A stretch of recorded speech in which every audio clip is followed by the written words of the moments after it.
வணக்கம் ஐயா, என் பேர் பவித்ரா. நான் மதர் தெரசா வேளாண்மை கல்லூரியில் இறுதி ஆண்டு படிக்கிற வேளாண் மாணவர்கள்.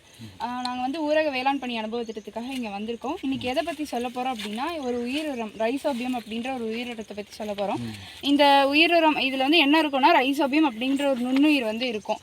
அதனால நீங்கள் இப்போ வந்து உங்களோட வயலுக்கு வந்து தலை சத்துக்காக யூரியா போடுறீங்கல்ல, அதுக்கு பதிலாக வந்து இதை நீங்கள் போட்டிங்க அப்படின்னா உங்கள் வயலில் இது கொஞ்ச நாளில் பெருகி வந்து இது கொஞ்ச நாளில் உங்களுக்கு அந்த தலை சத்து அது தேவையை வந்து உங்களுக்கு இது வந்து பூர்த்தி செஞ்சிடும்.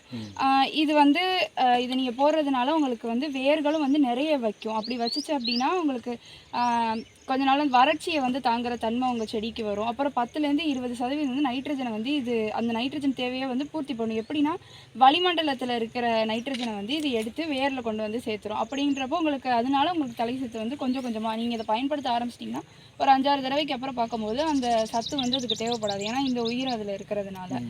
அப்புறம் இதனால் உங்களுக்கு வந்து மற்ற ஹார்மோன், இந்த பூ பூக்கிறதுக்கு ஒரு ஹார்மோன், அந்த மாதிரி அதுக்கு ஒரு ஹார்மோன் தேவைப்படும் செடிக்கு. அதெல்லாத்தையும் இதுவே வந்து பூர்த்தி செஞ்சிடும்.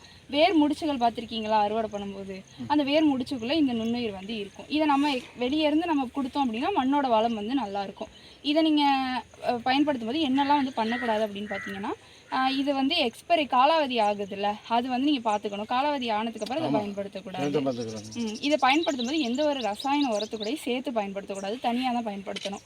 அதுக்கப்புறம் இதை வந்து ஒரு தடவை திறந்துட்டிங்க அப்படின்னா முழுசாக வந்து பயன்படுத்திடணும். வெயிலில் இதை வச்சுக்கக்கூடாது, வெயிலே இதை வைக்கக்கூடாது, உள்ளே இருக்கிறது இறந்துடும். அதனால் நெல் பாங்கான இடத்துல தான் வச்சு நீங்கள் இதை வந்து வச்சு யூஸ் பண்ணுற வரை வச்சுக்கணும்.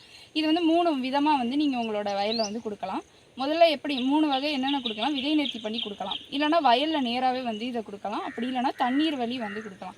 அதில் விதை நேர்த்தி பண்ணுறது எப்படி நான் வந்து சொல்கிறேன். முதல்ல வந்து உங்களுக்கு ஒரு ஏக்கருக்கு நான் வந்து சாம்பிளுக்காக பண்ணி காட்டுறேன். ஒரு ஏக்கருக்கு உங்களுக்கு எவ்வளோ விதை வேணுமோ அதை எடுத்துக்கணும். இது வந்து கடலை கீழே உள்ள ரைசோபியம்.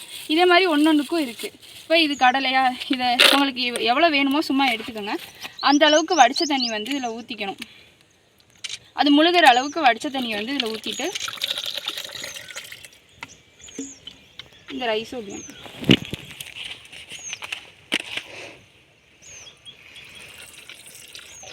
உங்களுக்கு எவ்வளோ வேணுமோ, அதாவது 50 ml, ஒரு ஏக்கருக்கு எடுத்துக்கிட்ட விதையில 50 ml வந்து நீங்கள் ஊற்றிருக்கணும். இதை ஊற்றி ஒரு 30 நிமிஷம் வந்து நிழல் பாங்கான இடத்துல வச்சுட்டு அதுக்கப்புறமா நீங்கள் இதை எடுத்து விதைச்சிங்க அப்படின்னா இதிலே வந்து அந்த உயிர் எல்லாமே இதில் வந்து சேர்ந்துடும்.